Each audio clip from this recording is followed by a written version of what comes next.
नमस्कार भक्तजनों।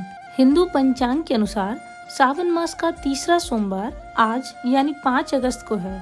इस दिन सावन मास के शुक्ल पक्ष की प्रतिपदा तिथि भी है। सावन मास में सोमवार का विशेष महत्व माना गया है।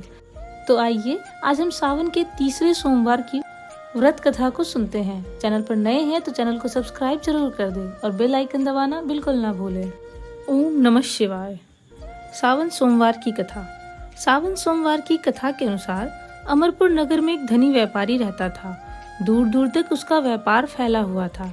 नगर में उस व्यापारी का सभी लोग मान सम्मान करते थे। इतना सब कुछ होने पर भी वह व्यापारी अंतर्मन से बहुत दुखी था, क्योंकि उस व्यापारी का कोई पुत्र नहीं था। दिन रात उसे एक ही चिंता सताती रहती थी, उसकी मृत्यु के बाद उसके इतने बड़े व्यापार और धन संपत्ति को कौन संभालेगा। पुत्र पाने की इच्छा से वह व्यापारी प्रति सोमवार भगवान शिव की व्रत पूजा किया करता था। सायंकाल को व्यापारी शिव मंदिर में जाकर भगवान शिव के सामने घी का दीपक जलाया करता था। उस व्यापारी की भक्ति देखकर एक दिन पार्वती जी ने भगवान शिव से कहा, हे प्राणनाथ, यह व्यापारी आपका सच्चा भक्त है। कितने दिनों से यह सोमवार का व्रत और पूजा नियमित कर रहा है। भगवान, आप इस व्यापारी की मनोकामना अवश्य पूर्ण करें। भगवान शिव ने मुस्कुराते हुए कहा, हे पार्वती, इस संसार में सबको उसके कर्म के अनुसार फल की प्राप्ति होती है। प्राणी जैसा कर्म करते हैं उन्हें वैसा ही फल प्राप्त होता है। इसके बावजूद पार्वती जी नहीं मानी। उन्होंने आग्रह करते हुए कहा, नहीं प्राणनाथ, आपको इस व्यापारी की इच्छा पूरी करनी ही पड़ेगी। यह आपका अनन्य भक्त है। प्रति सोमवार आपका विधिवत व्रत रखता है और पूजा अर्चना के बाद आपको भोग लगाकर एक समय भोजन ग्रहण करता है। आपको इसे पुत्र प्राप्ति का वरदान देना ही होगा। पार्वती जी का इतना आग्रह देखकर भगवान शिव ने कहा, तुम्हारे आग्रह पर मैं इस व्यापारी को पुत्र प्राप्ति का वरदान देता हूँ, लेकिन इसका पुत्र 16 वर्ष से अधिक जीवित नहीं रहेगा। उसी रात भगवान शिव ने स्वप्न में उस व्यापारी को दर्शन देकर उसे पुत्र प्राप्ति का वरदान दिया और उसके पुत्र के 16 वर्ष तक जीवित रहने की बात भी बताई। भगवान के वरदान से व्यापारी को खुशी तो हुई, लेकिन पुत्र की अल्पायु की चिंता ने उस खुशी को नष्ट कर दिया। व्यापारी पहले की तरह सोमवार का विधिवत व्रत करता रहा। कुछ महीने पश्चात उसके घर अति सुंदर पुत्र उत्पन्न हुआ। पुत्र जन्म से व्यापारी के घर में खुशियां भर गई।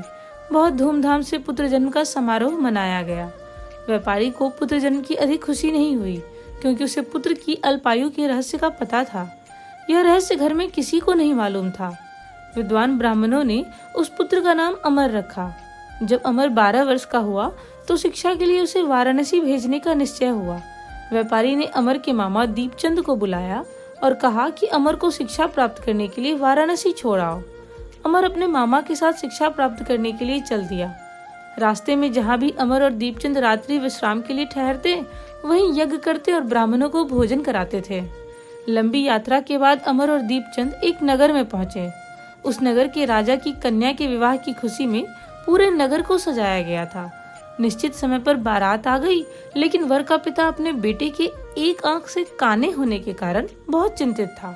उसे इस बात का भय सता रहा था कि राजा को इस बात का पता चलने पर कहीं वो विवाह से इनकार न कर दे, इससे उसकी बदनामी होगी। वर के पिता ने अमर को देखा तो उसके मस्तिष्क में एक विचार आया। उसने सोचा, क्यों न इस लड़की को दूल्हा बनाकर राजकुमारी से विवाह करा दूं। विवाह के बाद इसको धन देकर विदा कर दूंगा और राजकुमारी को अपने नगर ले जाऊंगा। वर के पिता ने इस संबंध में अमर और दीपचंद से बात की। दीपचंद ने धन मिलने के लालच में वर के पिता की बात स्वीकार कर ली। अमर को दूल्हे के वस्त्र पहनाकर राजकुमारी चंद्रिका से विवाह करा दिया गया।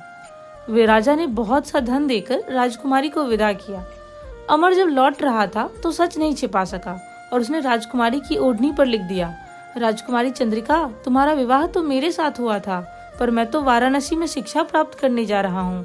अब तुम्हें जिस नवयुवक की पत्नी बनना पड़ेगा वह काना है। जब राजकुमारी ने अपने ओढ़नी पर लिखा हुआ पढ़ा तो उसने काने लड़के के साथ जाने से इनकार कर दिया। राजा ने सब बातें जानकर राजकुमारी को महल में रख लिया। उधर अमर अपने मामा दीपचंद के साथ वाराणसी पहुँच गया। अमर ने गुरुकुल में पढ़ना शुरू कर दिया। जब अमर की आयु 16 वर्ष पूरी हुई तो उसने एक यज्ञ किया। यज्ञ की समाप्ति पर ब्राह्मणों को भोजन कराया और खूब अन्न वस्त्र दान दिए। रात को अमर अपने शयन कक्ष में सो गया। शिव के वरदान के अनुसार सहना अवस्था में ही अमर के प्राण पखेरु उड़ गए। सूर्योदय पर मामा अमर को मृत देखकर रोने पिटने लगा। आसपास के लोग भी एकत्र होकर दुख प्रकट करने लगे। मामा के रोने विलाप करने के स्वर समीप से गुजरते हुए भगवान शिव और माता पार्वती ने भी सुने। पार्वती जी ने भगवान से कहा, प्राणनाथ, मुझे इसके रोने का स्वर सहन नहीं हो रहा, आप इस व्यक्ति के कष्ट अवश्य दूर करें। भगवान शिव ने पार्वती जी के साथ अदृश्य रूप में समीप जाकर अमर को देखा तो पार्वती जी बोले, पार्वती, यह तो उसी व्यापारी का पुत्र है। मैंने इसे 16 वर्ष की आयु का वरदान दिया था, इसकी तो आयु पूरी हो गई। पार्वती जी ने फिर भगवान शिव से निवेदन किया, हे प्राणनाथ, आप इस लड़के को जीवित करें, नहीं तो इसके माता पिता पुत्र की मृत्यु के कारण रो रो कर अपने प्राणों को त्याग देंगे। इस लड़के का पिता तो आपका परम भक्त है, वर्षों से सोमवार का व्रत करते हुए आपको भोग लगा रहा है। पार्वती जी के आग्रह करने पर भगवान शिव ने उस लड़के को जीवित होने का वरदान दिया और कुछ ही पल में वह जीवित होकर बैठ गया। शिक्षा समाप्त करके अमर मामा के साथ अपने नगर की ओर चल दिया। दोनों चलते हुए उसी नगर में पहुंचे जहां अमर का विवाह हुआ था। उस नगर में भी अमर ने यज्ञ का आयोजन किया।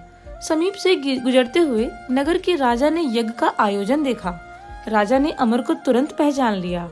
यज्ञ समाप्त होने पर राजा अमर और उसके मामा को महल में ले गए और कुछ दिन उन्हें महल में रखकर बहुत सा धन और वस्त्र देकर राजकुमारी के साथ विदा किया। रास्ते में सुरक्षा के लिए राजा ने बहुत से सैनिकों को भी साथ भेजा। दीपचंद ने नगर में पहुंचते ही एक दूत को घर भेजकर अपने आगमन की सूचना भेजी। अपने बेटे के जीवित वापस लौटने की सूचना से व्यापारी बहुत प्रसन्न हुआ। व्यापारी ने अपनी पत्नी के साथ स्वयं को एक कमरे में बंद कर रखा था। भूखे प्यासे रहकर व्यापारी और उसकी पत्नी बेटे की प्रतीक्षा कर रहे थे। उन्होंने प्रतिज्ञा कर रखी थी कि यदि उन्हें अपने बेटे की मृत्यु का समाचार मिला तो दोनों अपने प्राण त्याग देंगे। व्यापारी अपनी पत्नी और मित्रों के साथ नगर के द्वार पर पहुंचा। अपने बेटे के विवाह का समाचार सुनकर पुत्रवधू राजकुमारी चंद्रिका को देखकर उसकी खुशी का ठिकाना न रहा। उसी रात भगवान शिव ने व्यापारी के स्वप्न में आकर कहा, हे सृष्टि, मैंने तेरे सोमवार के व्रत करने और व्रत कथा सुनने से प्रसन्न होकर तेरे पुत्र को लंबी आयु प्रदान की है। यह सुनकर व्यापारी बहुत प्रसन्न हुआ। सोमवार का व्रत करने से व्यापारी के घर में खुशियां लौट आई। शास्त्रों में लिखा है कि जो स्त्री पुरुष सोमवार का विधिवत व्रत करते हैं और व्रत कथा सुनते हैं, उनकी सभी इच्छाएं पूरी होती है। बोलिए भगवान भोलेनाथ की जय। धन्यवाद।